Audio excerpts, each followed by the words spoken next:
pessoal, tudo bom? Aqui é a Pamela Malva, da Aventuras na História, e hoje vamos falar sobre um tema muito especial. Estamos com um convidado ainda mais especial, que é o Camilo Tavares. Obrigado. A gente vai falar um pouquinho sobre a interferência dos Estados Unidos no golpe de 64. Em 2012, Camilo lançou um documentário que chama O Dia que Durou 21 Anos.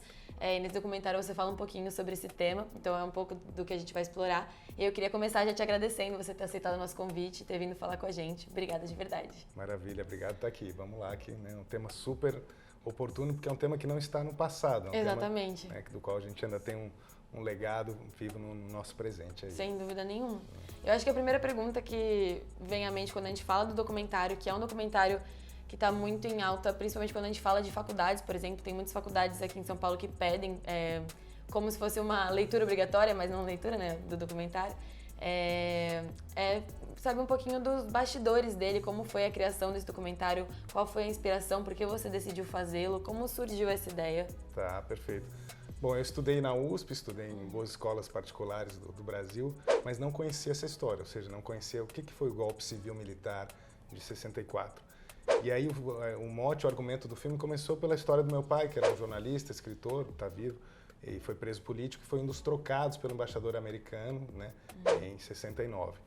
E quando a gente começou a fazer a pesquisa do filme, eu me deparei com os documentos, né, dos Estados Unidos, da Casa Branca e da CIA, que iam muito mais além da história do meu pai. Então a gente mudou o argumento para colocar como se fosse a câmera dentro da Casa Branca e narrar os bastidores da história, né, como do ponto de vista dos Estados Unidos. Então a gente teve uma pesquisa muito grande nos arquivos dos presidentes americanos, né? Então a Lyndon Johnson Library e a Kennedy Library, né? É fantástico porque os Estados Unidos ele tem uma política de acesso livre acesso à informação, né? Que falta também aqui no Brasil. Então as bibliotecas dos presidentes eles liberam há 20, 30, 40 anos os telegramas, as gravações dos presidentes dentro da Casa Branca e vão sendo desclassificados. Então a gente teve muita sorte que em 2011, quando a gente estava produzindo o filme, muitos documentos relativos ao Brasil foram desclassificados, né, principalmente do Kennedy, né, do presidente Kennedy, e aí a gente teve acesso a uma história que pouca gente conhecia ainda. Então, que é a participação do presidente Kennedy na trama, né, no que levou ao golpe de 64. Sim. E você chegou a exibir o filme também nos Estados Unidos, logo depois dele já ser lançado aqui no Brasil. Eu queria que você contasse um pouquinho sobre como foi esse processo, como você vê o recebimento das pessoas lá e como eles viram também um JFK diferente do que eles estavam acostumados, né? Então, eles viram um presidente envolvido com diversas políticas exteriores. E como foi esse recebimento? Assim, as pessoas realmente ficaram chocadas? Elas olhavam pra você e falavam, não conheço essa pessoa, assim, sabe? Tá, é uma boa pergunta.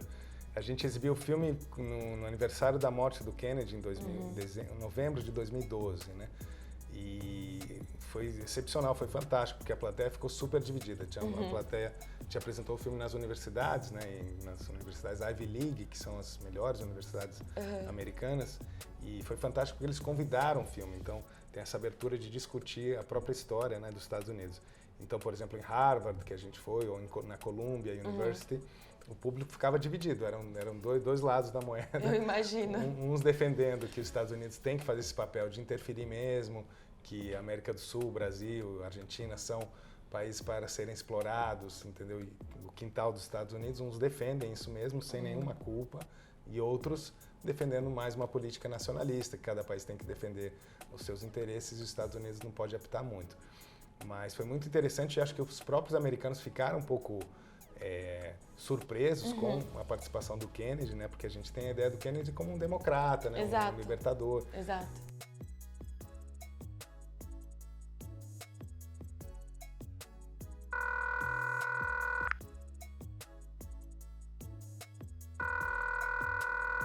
Hello? Mr. President, this is George Ball. Yes, George. We had a meeting this morning with Max Taylor, and we decided on the basis of the information that had come in this morning, go ahead and start a naval task force out, but with no commitment.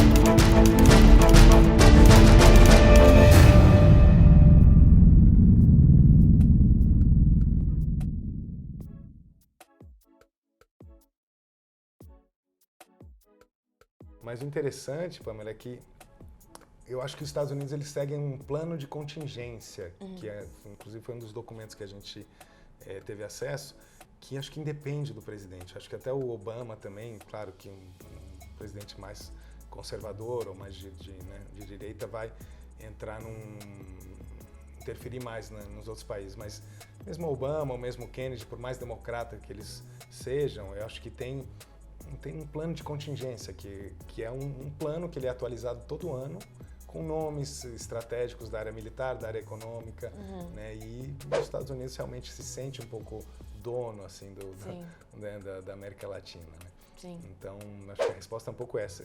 Acho que independente do presidente, né? No caso o Kennedy, o presidente que esteja, os Estados Unidos têm uma política sim que vai pela economia, né? O telegrama que mais me chamou a atenção foi quando o Kennedy realmente decidiu que ele ia interferir no Brasil, que é um telegrama de 61, quando o Brizola desapropria 2 empresas americanas, a Anforp, que é uma empresa de energia, e a ITT, que é de telecomunicações. Goulart has made verbal blows to green and yellow nationalism. Leonel Brizola, governor of Rio Grande do Sul, expropriated 2 American companies, ITT and American Foreign Power Company. Such actions are a threat to U.S. economic interests and are regarded by us as totally unacceptable. The Kennedy administration had decided that Goulart was not somebody that they could work with, that he was too far to the left, too pro-Cuban, too self-aggrandizing, and that basically he had to go. It is clear that the forces of communism are not to be underestimated in Cuba or anywhere else in the world. For I am convinced that we in this country and in the free world possess the necessary resources and the skill and the added strength that comes from a belief in the freedom of man, that I am determined upon our system's survival and success, regardless of the cost and regardless of the peril. E na época o Brizola, no Rio Grande do Sul, desapropriou essas empresas porque elas tinham dado muito lucro e o Brizola pagou $1 como indenização e dizendo, essas empresas agora vão ser do Estado brasileiro, não mais, né? Porque essas empresas já geraram muito lucro e elas agora têm que ser nacionais. Isso foi a gota d'água para o Kennedy e para qualquer outro presidente americano e contra a política nacionalista do João Goulart, no caso. Então, fica muito claro que esse telegrama de 61, que o Kennedy, ali ele dá o sinal verde através do embaixador dele, né, do Lincoln Gordon, que estava aqui no Rio de Janeiro, para articular uma conspiração militar e civil com muito dinheiro, com muitos fundos dos Estados Unidos, né, para em 2-3 anos chegar no golpe. Eu ia perguntar se foi exatamente, talvez, esse momento que realmente viraram os olhos do Kennedy para o Brasil. Ele realmente olhou para a gente e falou, aí tem coisas que precisamos entrar em ação, digamos assim, né? Com certeza, Sim. né? E o Kennedy, por mais, né, para mim também me chamou a atenção, porque eu também vi o Kennedy como um liberal, um democrata, né? Mas até o discurso dele, né, que ele fala, freedom of, né, vamos lutar pelo mundo livre, né? Pelo freedom of the free world, né? Vamos libertar o mundo livre. Quando o mundo livre deveria ser cada um pode, né, apitar no seu destino, né? Mas para o Kennedy, para a política americana econômica, né, o mundo livre significa atender aos interesses das multinacionais, não só dos Estados Unidos. Né? Antes da gente continuar falando um pouquinho mais sobre essa real interferência dos Estados Unidos aqui no Brasil, eu queria perguntar um pouco mais sobre o que você estava comentando até do Obama também, que você trouxe um outro presidente que também fez muitas manchetes, né? Eu queria perguntar, você acha que todo esse cenário que a gente viu no seu documentário e você acompanhou através desses documentos, você acha que ele pode se repetir de alguma forma no Brasil em algum momento com a atual política norte-americana que a gente tem agora e a atual política brasileira também? Você acha que isso pode acontecer mais uma vez ou é pensar muito longe assim? Eu vou dar minha opinião como cidadão. Acho que a gente tem que estar atento mesmo, né? Tem o pré-sal, tem na própria agricultura, né? O que me chama muito a atenção é assim como que a gente libera muito as nossas riquezas, né? Então, claro, a gente precisa de capital externo, a gente precisa de investimentos, né? Mas no fundo é uma questão mais econômica do que ideológica, isso que me caiu a ficha, sabe? Porque a gente fica muito essa coisa, era comunismo, né? Mas no fundo não é isso, no fundo é uma questão econômica de grana, né? E a gente hoje, né, celeiro do mundo, agricultura, né, de exportação, né, o pré-sal aí também, ou seja, a gente deveria ter mais cuidado, né, com leis mesmo, legislação que defenda mais os nossos interesses, né? Porque o que ficou claro para mim é isso, que né, depende do presidente, né, vai sempre ter um interesse econômico por trás. Então hoje eu adoraria que a gente tivesse leis que protegessem mais as nossas riquezas, né? Sim. É o que eu posso dizer. Mas tem os documentos do Snowden, né, de outros pesquisadores que trazem aí coisas que a gente não sabe ainda, né? Sim. E aí, já começando a falar um pouco mais realmente desse impacto da política norte-americana, eu queria perguntar um pouquinho sobre o Lincoln Gordon e saber um pouquinho mais qual o impacto dele na política brasileira, como ele interferiu aqui, porque também foi um grande nome que acabou sendo revelado nesse processo, né? Realmente dessa interrupção e talvez até essa ideia de influência mesmo. Sim. Não, ótima pergunta. Os embaixadores americanos, né, no caso em 61, Lincoln Gordon veio a dedo, né, ele foi escolhido a dedo, ele era um super diplomata de Harvard, entendeu? Era muito hábil, super inteligente, assim como hoje em dia também. Você pode reparar que quando os Estados Unidos designam um embaixador, né, seja um embaixador mais linha dura, ou seja um embaixador mais democrata, vamos dizer assim, eles têm um objetivo por trás, né, da pessoa que eles estão mandando para qual país. E no caso do Lincoln Gordon, ele fez um trabalho fantástico, né, pelo ponto de vista americano, de fazer uma rede com os militares, né, para apoiar os militares no caso da intervenção militar, né, e um trabalho também com civis, né, muitos deputados, senadores, coisa que pode hoje também ser um pouco assim, né, de dar muito dinheiro para deputados, para senadores. Teve até uma CPI na época no Congresso Nacional, né, onde foi denunciado que os deputados e senadores estavam sendo comprados para aprovar leis que beneficiassem os Estados Unidos, né?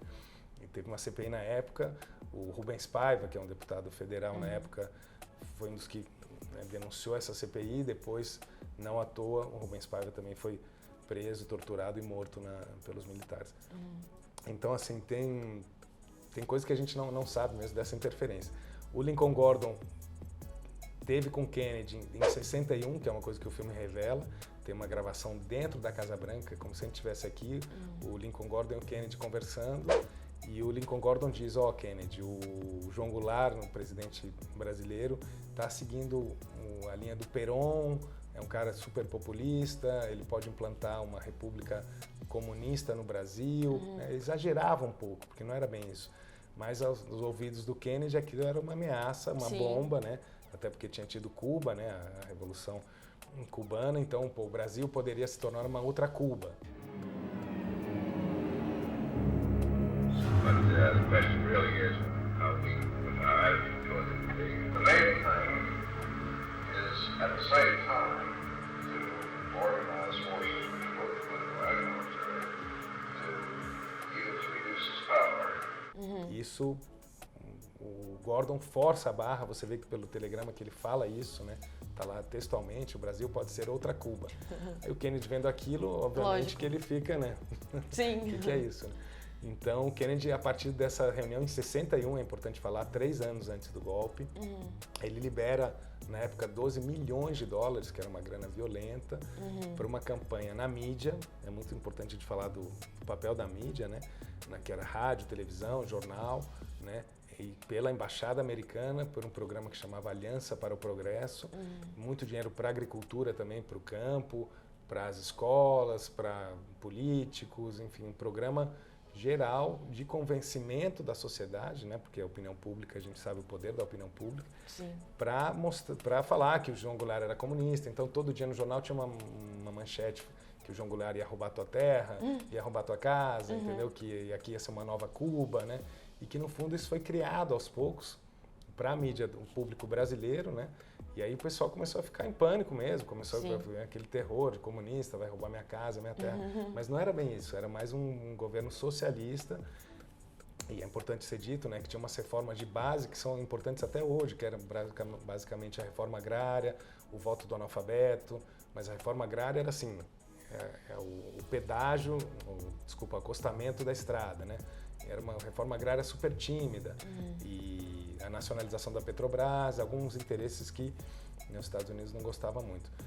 E, enfim, aí o Lincoln Gordon fomentou essa campanha e aí na mídia e também fez a ligação com os militares, né? E acabou culminando no golpe de 64, né? Que não foi um golpe dado pelos Estados Unidos, mas, claro, teve todo o apoio do governo, né, americano. Sim. Antes da gente continuar, me surgiu outra pergunta. Como foi conseguir esses documentos? Porque são documentos que não estão aí disponíveis na internet para qualquer um baixar, né? Como é que foi esse processo? Quando você pegou eles na mão, essa gravação, por exemplo, esses telegramas, quando você pegou na mão, você tinha noção do que era ou foi um choque, assim, tipo, nossa, encontrei uma coisa curiosa aqui? Foi uma surpresa grande. Meu pai, como jornalista, tinha recebido um telex, né? Aquelas folhas grandes, né? Que era um facsímile de um telegrama da Operação Brother Sun, que é a frota naval americana, que foi enviada aqui no finalzinho de março, né, próximo à data do golpe, para dar o apoio militar caso uma intervenção fosse necessária. Então, os Estados Unidos mandou um porta-avião e estava lá o telegrama descrevendo exatamente o que ia vir. Era um porta-avião com armamento, 2 barcos de apoio, um destroyer. E estava assim, bom, destino Porto de Santos, né, pertinho aqui da gente de São Paulo, mas tudo vamos fazer como se fosse um exercício naval para não dar bandeira, né, de que era um apoio aos golpistas, né?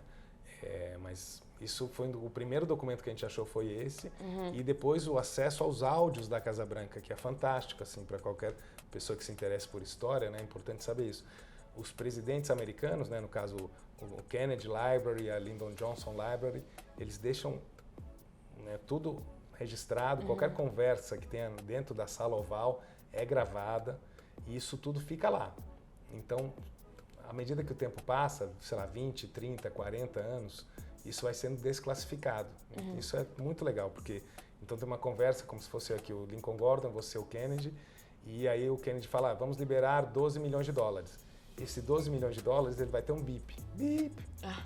E aí depois de 20 anos, ou 30 anos, ou 40 anos, eles vão tirar o bip e vai aparecer lá 12 milhões de dólares.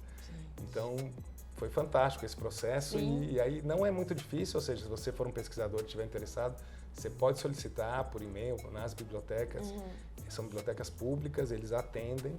Claro que se você for lá e tiver um pesquisador local, melhor, mas funciona online, eles mandaram imagens, mandaram acervo, né, não só telegramas da Casa Branca, mas da CIA também, tudo que é, né, operações da CIA super secretas, depois de 20, 30, 40 anos. Né, até o Lincoln Gordon tinha uma frase que ele falava, bom, se a gente for culpado do golpe no Brasil, não tem problema, porque já vai ser, né, tarde demais. Então, eles têm um pouco essa política que é uma democracia na pele, né, através do Freedom of Information Act, que é o FOIA, chama. E aqui no Brasil a gente tem uma lei parecida, que é o livre acesso à informação, só que na prática ela não funciona. Né? Tanto é que quando a gente foi procurar os filmes do João Goulart, das reformas de base, que eram temas que a gente queria mostrar no filme, para o pessoal conhecer um pouquinho o que era o Jango, né? Tirar um pouco essa ideia de que era um comunista, que era Cuba, né? A gente não encontrou documentos, não encontrou os filmes. Às vezes você achava o catálogo, mas você ia procurar o filme na Cinemateca, o filme tinha desaparecido. Curiosamente, assim. Então esse trato com a memória, né, e com a informação que no fundo é pública, né, que é a grande diferença dos Estados Unidos pra gente. Sim.